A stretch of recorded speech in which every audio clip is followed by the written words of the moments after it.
अस्सलाम वालेकुम, मैं हूं हबीब अकरम और आप जानते हैं सवाल मेरा एक ही है आजकल और वो है 2050 पाकिस्तान के लिए कैसा होगा।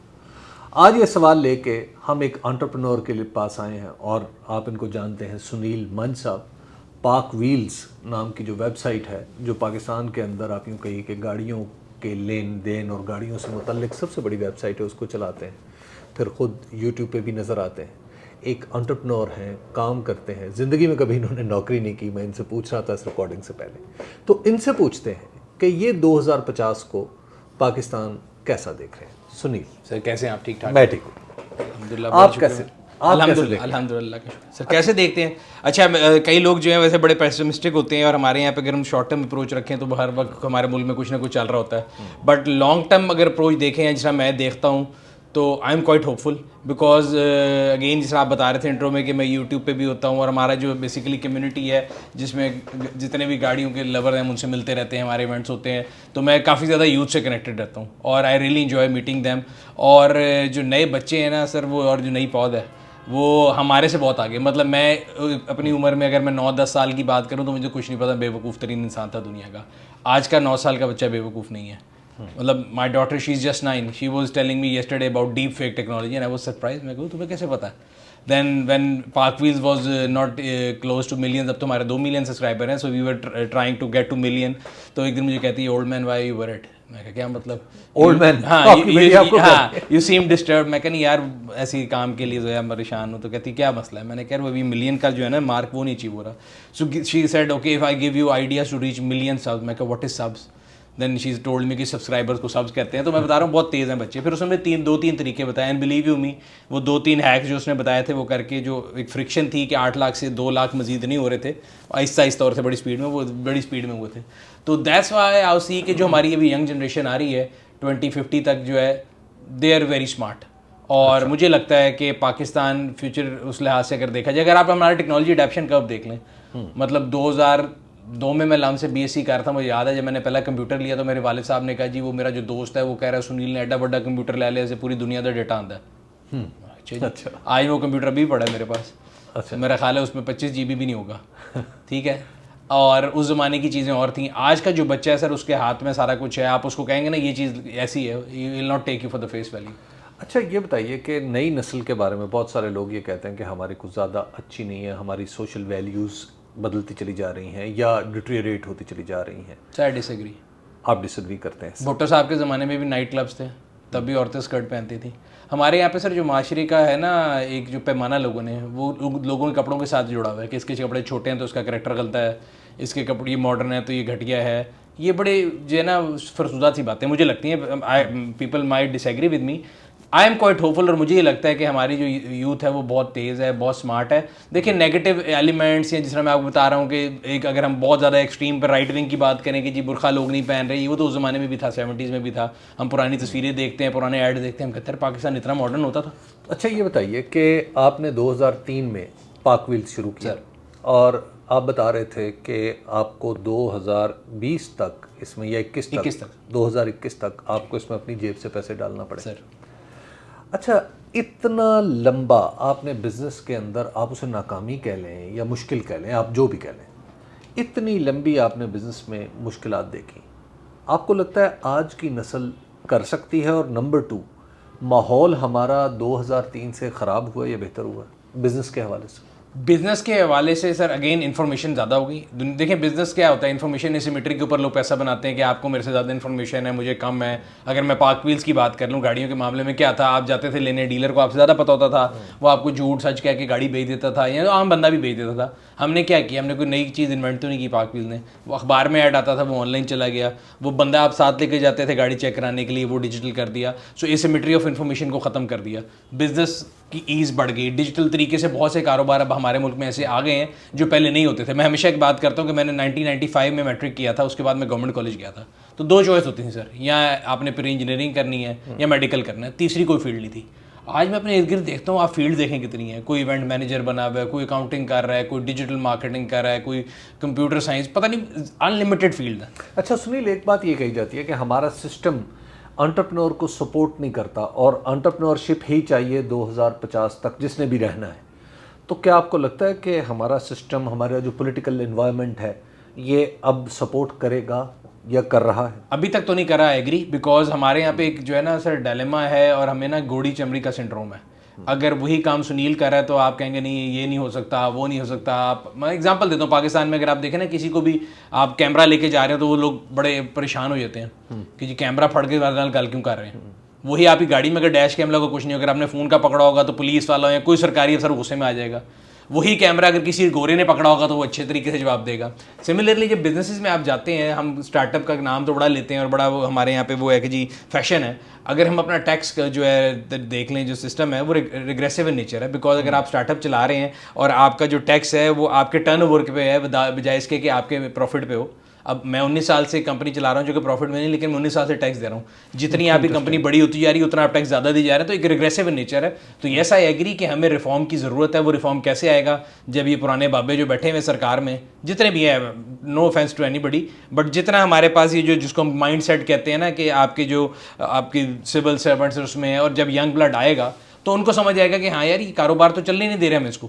मतलब आप एक स्टार्टअप से इतने पैसे टैक्स के फॉर्म में लेना चाहते हैं आप, वो हम बचपन में एग्जांपल सुनते थे कि मुर्गी को ज़िबा करके अंडे निकाल लो। सो हमारे यहाँ पे जो टैक्स है ना वो भी ऐसा है, वो कहते हैं जी आज ही ज़िबा कर लो, काट लो, बड़ा ही नहीं होने देते आप टेक्नोलॉजी से के बिजनेस से वाबस्ता है।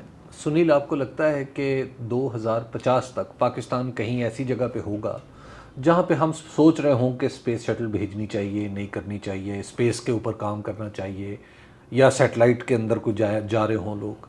सैटेलाइट तो सिर्फ फार फेक्ट होगा, but yes I do see कि पाकिस्तान के अंदर अभी भी अगर हम देखें तो फ्रीलांसिंग और हमारी जो आईटी इंडस्ट्री है वो किसी से पीछे नहीं है। अच्छा। मतलब अगर आप देखें दुनिया में अगर बड़ी बड़ी ऐप्स जो अगर हमारे मुल्क में बन सकती हैं, जिस तरह पहले हम एकदम हमेशा बात करते थे कि जी गारमेंट्स हमारे मुल्क में बनते हैं लेकिन बाहर चले जाते हैं, इस तरह अगर आप अभी भी देखें ब्रेन ड्रेन के तौर पर भी जो अच्छा ब्रेन है वो बाहर चला जाता है। फिर जो यहाँ पे अच्छा ब्रेन है वो जो काम कर रहा है वो यहाँ के लिए नहीं है, बाहर के लिए है।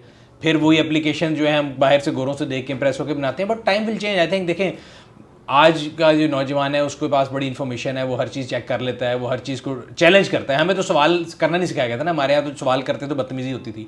नई नस्ल में ये नहीं है, एंड विच इज़ गुड कि वो सवाल करना जानते हैं। मेरे ख्याल से सवाल करने वाले 2003 में जब आपने बिजनेस शुरू किया था सर, वो हालात बेहतर थे आज 2022 में?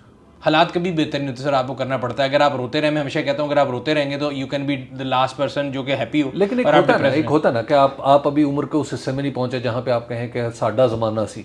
नहीं सर, पहुंच गया मैं पहली बार जब गाड़ी से पेट्रोल पे आया सी 5 रुपये लीटर से। तो लेकिन फिर भी अब 2003 में आप स्टूडेंट थे और फिर आपने काम शुरू किया, आपको क्या लगता है वो माहौल ज़्यादा बेहतर और ज़्यादा अच्छा था क्या आज का माहौल? सर सेम मैं भी बता रहा हूँ, देखिए माहौल हमेशा से एक जैसी रहता है या इम्प्रूविंग? Nothing will change. आपको अपने जो कंट्रोल स्फीयर है सर अपने हाथ में रखना। मैं बता रहा हूँ अगर 2003 में भी मैं रोना शुरू कर देता कि जी पाकिस्तान में दहशतगर्दी हो गई है और 9/11 हो गया है और पूरी दुनिया से लोग यहाँ आ गए हैं, हमारे पे सैंक्शन लग रही हैं, हम तब भी रो सकते थे, हम आज भी रो सकते हैं। पॉइंट ये है कि वो तो गिवन है। अगर हम ये एज्यूम करेंगे कि जी गवर्नमेंट हमारे लिए कुछ करे, वो कभी नहीं करेगी, ना आज तक किया ना 75 सालों में करेगी। So only thing you can wish is के they just stay away from you. आप अपना काम करें और देखें आप 75 सालों में हम अगर कहते हैं जी पाकिस्तान बुरा है, मैं हमेशा हर एक एग्जांपल देता हूँ जी हालात बुरे हुए हैं, आप अपने आप को देख लें, मैं अपने आप को देख लूँ, हम अपने पूरा सफ़ीर देख लें। Everybody's life standard has improved. जिसके पास एक गाड़ी थी उसके पास 2 हैं, जिसके पास 2 थी उसके पास 4 हैं, जिसके पास साइकिल थी मोटरसाइकिल पे आ गया। रोते हम फिर भी रहते हैं। आप पाकिस्तान में आप ज़ाहिर टेक्नोलॉजी के बिज़नेस से वाबस्ता हैं और ज़ाहिर दुनिया से भी इसी तरीके से जुड़े हुए हैं। दुनिया में और हम में जो आज फ़र्क है, क्या आप समझते हैं 2050 में हम उसको ब्रिज कर चुके होंगे या फ़र्क इतना ही होगा? कर लेंगे सर, बहुत जल्दी करेंगे। मैं यही बता रहा हूँ, देखिए हम हमेशा बाद में पहले भी बात करता है 3G 4G की बात देखें अगर हम, तो हमारा टेक्नोलॉजी अडेप्शन का व्यू है दुनिया में। लोगों ने अभी आज अब अमेरिका में किसी को व्हाट्सएप कर लें, कभी आपको कोई जवाब नहीं आएगा। वो अभी तक व्हाट्सएप से बहुत दूर हैं, वो SMS पे चल रहे हैं। और ये मैं मजाक नहीं कर रहा, आप चैलेंज करके देख लीजिएगा किसी को जो अमेरिका में रहता हो ना, जो पाकिस्तानी ना हो, गोरा हो, उसको आप व्हाट्सएप करके देखें, उसको पता ही नहीं होगा व्हाट्सएप क्या है, वो अभी तक SMS में रह रहा है। हमारा टेक्नोलॉजी एडेप्शन उनसे बहुत तेज़ है। ठीक। और मुझे लगता है देखें ना, अब स्मार्टफोन ने ऐसे इन्वेड किया है। पहले हम कहते थे नहीं जी पाकिस्तान में तो पढ़े लिखे लोग नहीं हैं, स्मार्टफोन नहीं चला सकते। नीचे रेडी पे बंदा खड़ा चने बेच रहा था, वो भी स्मार्ट चला रहा है। जो खाकरोब है सड़क पे, वो भी स्मार्टफोन चला रहा है। So I think this technology adoption curve is quite steep in our country. और मुझे ये लगता है कि उसको कैचअप इफेक्ट जो है ना हमारा, कि अगर गोरा जो है अगर कोई सॉफ्टवेयर बना रहा है या उन्होंने कोई ऐप्स बनाई हैं और उसको डिजिटाइजेशन की है, तो हमारे यहाँ अगर आप देखें सरकारी इदारों में डिजिटाइजेशन आ गई, इससे अच्छी क्या चीज़ हो सकती है। अगर आप गाड़ी रजिस्टर करा रहे हैं, ट्रांसफ़र करा रहे हैं, मोबाइल पे बैठे करा सकते हैं, अगर वो ट्रैवलिज्म खुल सकती है तो I am quite hopeful. Sunil, आप ये बताइए कि आप ऑटो इंडस्ट्री से वाबस्ता हैं, सर क्या क्या इसका मुस्तकबिल देख रहे हैं? पाकिस्तान में तो गाड़ियां बनाने वाले तो बहुत थोड़ा सा यहाँ पे असेंबल ही करते हैं, माफ़ कीजिएगा सर, वो भी मुझे जिस तरह मैंने आपको कहना है कि 2050 में पाकिस्तान बेहतर होगा तो वो भी बेहतर हो जाएगा। देखें 90s में हमारे यहाँ पहली जब अदारा लगा, और आपने और मैंने तो अपनी ज़िंदगी में देखा, आपने भी आई एम श्योर देखी होंगी, ऐसी गाड़ियाँ आती थी पाकिस्तान जिसमें सीट बेल्ट नहीं थी, जिसमें लेफ्ट साइड पे शीशा नहीं था। Starting from that point different regimes आती गई, हमारी पॉलिसियाँ चेंज होती रहीं, कभी 2 साल की इंपोर्ट खोल दी, कभी 5 की, कभी 10 की। सो इसलिए ऑटो इंडस्ट्री वो इन्फेंट बन गया जिसको कहते हैं इन्फेंट इंडस्ट्री आगमन के infant which never grew up. But finally 2016 में जो पहली ऑटो पॉलिसी कॉम्प्रिहेंसिव आई थी, उसके तहत पाकिस्तान में 13 प्लांट लगे। अब लोगों को ये ख्याल था कि 13 प्लांट लग रहे हैं तो ये अगले दिन प्रोडक्शन शुरू कर देंगे, ऐसा नहीं है। अब वो टाइम है आफ्टर, मतलब 2016 से 6 साल हो गए, 22, तो इस साल के एंड तक जितने भी प्लांट थे सब अपनी प्रोडक्शन जो है वो ऐड करना शुरू होते हैं। और वो मैं क्यों कहता हूँ, 2005, 6, 7, 8 में भी गाड़ियों की प्रोडक्शन 3 लाख थी 3 प्लांट के साथ, आज 13 के साथ भी 3 लाख है। अब विद एडेड कैपेसिटी अगले सालों में वो फ्रूट आना शुरू होगा, जो कंपटीशन का आपको फ्रूट है वो मिलना शुरू होगा। और मैं आप प्रेडिक्शन आपकी वीडियो में आज कर देता हूँ, 2023 में गाड़ियों में ऑन नहीं होगा, ऑफ होगा। हमारी गाड़ी अपनी बनी लोकल ब्रांड जैसे चाइना में बन गई, नहीं बनेगा, 2050 तक भी नहीं बनेगा। लोकल ब्रांड नहीं बनेगा, बट ये जो इंपोर्टेड ब्रांड्स हैं इनके अंदर लोकलाइजेशन बढ़ जाएगी, अच्छी बात है। देखिए local brand, I will be very honest, इसलिए नहीं बनेगा कि पाकिस्तान में ना एक वो फिर वही बात है कि कई चीज़ें ऐसी हैं जिनमें हम लोग सिर्फ नारे लगाते हैं। तो इस 14 अगस्त को इंडिया ने अपनी पहली इलेक्ट्रिक गाड़ी बनाई थी। हमारे यहाँ एक इलेक्ट्रिक मजाक हुआ था, वो गाड़ी के नाम पे आप एक जनरेटर का इंजन लें, किसी का चीज़ें लें और बना के कर दें। तो वो देखें, we have to be realistic. मैं हमेशा कहता हूँ कि अगर आपके सर में दर्द है तो आप पेट दर्द की गोली खा के ठीक नहीं हो सकते।